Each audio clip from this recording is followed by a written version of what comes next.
Hello mga kasyembot! Magandang araw po sa inyo lahat. So today, maulan and gagawa po ako ng aming merienda which is classic kuchinta. So sa classic kuchinta, kailangan nyo po ng 1.5 cup ng rice flour. Ayan. Then meron tayo ditong half cup ng ating all-purpose flour. 1 cup ng ating brown sugar. Sa sobrang lamig, nagpo-form siya. I-mix natin. And then we're going to add 3 cups ng ating Davao River water.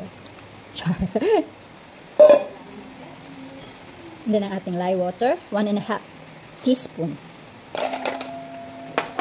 And then of course, ang ating atswete powder. So wala akong yung seed, so powder na lang. So adjust lang po kayo sa color. Pag kulang, dagdag lang. Sa any color, kung anong gusto nyong kulay, pwede naman. Pwedeng black, pwedeng green, pwedeng purple. So ngayon, sasalain po natin siya.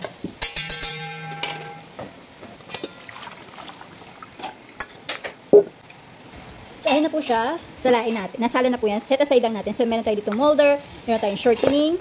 Ayan. So, igigrease po natin. Para hindi siya didikit.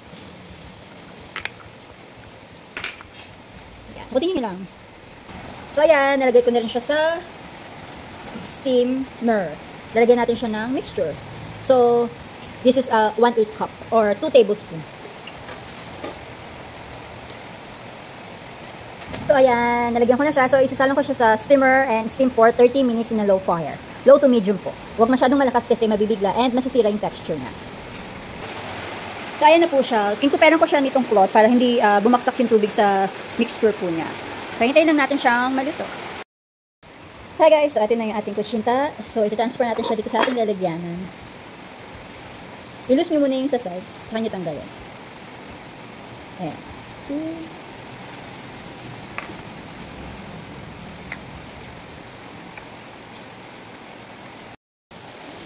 Ito na yung ating kuchinta, classic kuchinta. Ayan. And then, meron pa tayo ditong grated coconut and yung dulce de leche. Let's try.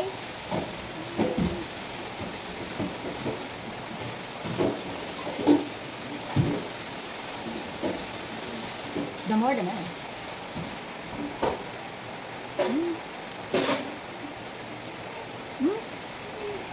Sarap.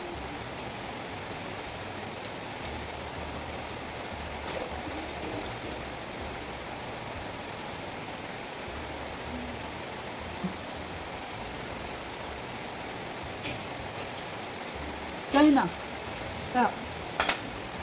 Bye.